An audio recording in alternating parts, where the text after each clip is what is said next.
ఇది తలపతి గారు సీఎం అయ్యారు కదా, చాలా మంది అనే ఒకటే క్వశ్చన్ ఏంటంటే గాజువాక భీమవరం గురించే మాట్లాడుతున్నారు. గాజువాక భీమవరం అంటే పవన్ కళ్యాణ్ అంటే ఆయన సింగల్గా పార్టీ పెట్టినప్పుడు గెలవలేకపోయారు, తెలుసు కదా. మళ్ళీ కూటమి ప్రభుత్వం వచ్చిన తర్వాత వీళ్ళ సపోర్టు, ఒక బీజేపీ సపోర్టు, చంద్రబాబు నాయుడు గారి సపోర్ట్ ఉండడం వల్ల ఈరోజు ఆయన పార్టీ జనసేన పార్టీ గెలిచింది.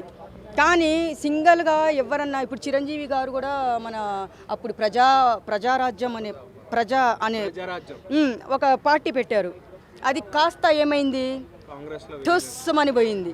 అందుకే వాళ్ళు ఏంటంటే ఒక మంచి మనిషి ఎప్పుడు మనకి ఫస్ట్ ఎందుకు గెలుస్తారు, ఎలా గెలుస్తారని చెప్పేసి నేను చెప్పను. ఇప్పుడు మన విజయ్ గారి గురించి చెప్పుకోవాలంటే చాలానే ఉంది. వరదలు వచ్చిన కరోనా టైంలో ఎంతోమందికి తన సొంత డబ్బు కోట్లు పెట్టి ఆదుకున్న మనిషి ఈరోజు ఆయన విజయం సాధించారు. 2 సంవత్సరాల నుంచి కదా, 2 సంవత్సరాల నుంచి మొన్న మనం 2 మంత్స్ బ్యాక్ కూడా మనం మాట్లాడుకున్నాము. అరే ఈయననా ఏం గెలుస్తాడు, సమస్య లేదు, ఆయన సీఎమా ఎలా అని చెప్పేసి చాలామంది క్వశ్చన్స్ నేను అన్నా. అప్పుడు కూడా మీ వీడియో, నా పాత వీడియోలు కూడా ఉంటాయి, మీరు చూసుకోండి. నేను ఒకటే మాట అన్నాను, అప్పుడు కూడా అదే మాట అన్నాను, ఇప్పుడు కూడా అదే మాట అంటున్నాను. చూడండి, అలాంటి మనిషి విజయ్ గారు చేసిన హెల్ప్ కానీ, ఆయన సహాయం కానీ పేదవాళ్లకు, ఆయన హీరోగా ఉన్నప్పుడే ఆయన సొంత డబ్బు ఖర్చు పెట్టాడు.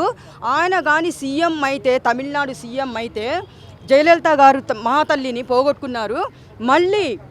మళ్ళీ ఆ అమ్మ రూపంలో మన విజయ్ గారు వచ్చారు. ఆమె లేని లోటు ఈరోజు మన విజయ్ గారు తీరుస్తారు. ఇది మాత్రం కన్ఫర్మ్, 100% కన్ఫర్మ్. నోట్ చేసుకోండి, ఇది కూడా నేను చెప్తున్నా కదా. చాలా మంది అనేది ఏంటంటే పవన్ కళ్యాణ్ గారు ఏదైతే 14 ఏళ్ళు పట్టిందో అది 2 ఏళ్లలో విజయ్ గారు చేస్తారనే మాట కూడా వినిపిస్తుంది. కాబట్టి దాని మీద పవన్ కళ్యాణ్ గారు పార్టీ పెట్టారు. ఆయన ఏందంటే ఒకసారి ఓడిపోయారు, అవును కదా, అందరికి తెలిసిందే కదా. ఇది మరి కొత్తగా మాట్లాడుకోవాల్సిన అవసరం లేదు.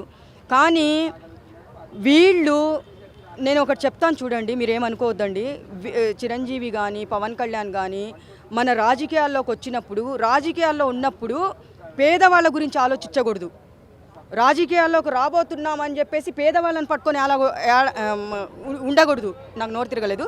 కానీ విజయ్ గారు అలాంటి మనిషే కాదు, దేవుడు. ప్రతి ఒక్కరు చిన్న పిల్లల దగ్గర నుంచి కూడా ఆయనను కలవాలంటే చిన్న పిల్లలు కూడా ఏడుస్తారు. విజయ్ అభిమానులు చిన్న పిల్లలు, 6-7 సంవత్సరాల పిల్లల దగ్గర నుంచి ఉన్నారు. అలాంటిది ఈరోజు ఆయన చేసిన సహాయము, ఆయన చేసిన పనులు, మంచి పనులు ప్రతి ఒక్కరూ ఇన్ని సంవత్సరాల నుంచి వెయిట్ చేశారు. ఇలాంటి మనిషి మన తమిళనాడుకి సీఎం అయితే బాగుంటుందని చెప్పేసి 2 years నుంచి వెయిట్ చేశారు. కానీ దేవుడు మంచి వాళ్ళకి మంచే చేస్తాడు, చెడ్డ వాళ్ళకి ఆ రూపంలో చూపిస్తాడు. కానీ విజయ్ చేసిన ప్రతి ఒక్క పని, ఆయన పేరులోనే విజయం ఉంది. చెప్తారు కదా, తోడేళ్ళు గుంపులుగా అడవిలో తిరుగుతూ ఉంటాయి, కానీ సింహము ఎంతమంది ఎన్ని తోడేళ్ళు ఉన్నా కానీ, ఎంత ఏడ్చినా కానీ సింహం సింగల్గానే తిరుగుతుంది, తన సత్తా ఏందో చూపిస్తుంది. ఆ సింహమే ఈరోజు విజయ్ రూపంలో వచ్చింది. కాబట్టి మీరు నోట్ చేసుకోండి, దీన్ని ఏం మామూలుగా ఉండదు. ఇంకా ప్రమాణ స్వీకారం చేశారు అంటే ఇంకా సంబరాలు, పండగే పండగ. తమిళనాడులో ఆల్రెడీ ఎలక్షన్ నడుస్తున్నాయి, ముందంచున టీవీకే ఉంది. విజయ్ గారు గెలిచే అవకాశం 95% to 98% ఉంది. దానికోసం మీరు ఏం చెప్పాలి?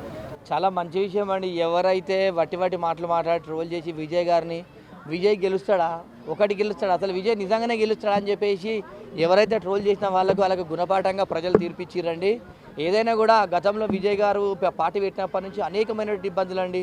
తొక్కిసలాట్ల అభిమానులు చనిపోవడము, అదేవిధంగా వారి కుటుంబ ఇబ్బందుల వల్ల కూడా అనేకమైన ఇబ్బందులు అయినప్పటికీ కూడా ప్రజల్ని నమ్ముకొని ముందటికి వెళ్ళండి విజయ్ గారు. ప్రజల్ని నమ్ముకొని ముందటికి వెళ్తే ఇలా ప్రజలు ఆశీర్వదించారు. ఎందుకంటే ఎన్ని పార్టీలు ఇండియా కూటమి కానీ ఎన్డీఏ కూటమి కానీ కూడా మా పార్టీలకు రావాలని చెప్పి ఎన్ని చేసినప్పుడు ఒకటే, నన్ను నమ్ముకున్నటువంటి కార్యకర్తలు అన్యాయం చేయను, నేను గెలిచినా ఓడిపోయినా కూడా నాకు పర్లేదు, కానీ నా కార్యకర్తలందరూ కూడా ఎమ్మెల్యేలుగా పోటీ చేయాలనే సంకల్పంతో ముందటికి వెళ్ళాక ప్రజలు కూడా ఇలా మంచి తీర్పునిచ్చి మంచి ఆశీర్వాదం ఇచ్చారండి. అలానే ఈ బీజేపీ ఏదైతే ఎలక్షన్స్ వెస్ట్ బెంగాల్ ఎలక్షన్స్ ముందు అడుగున సేమ్ దీనిలాగా టీవీ లెక్క ఉంది. అయితే రెండిట్లో కామన్ పాయింట్ ఒకటి ఉందన్న.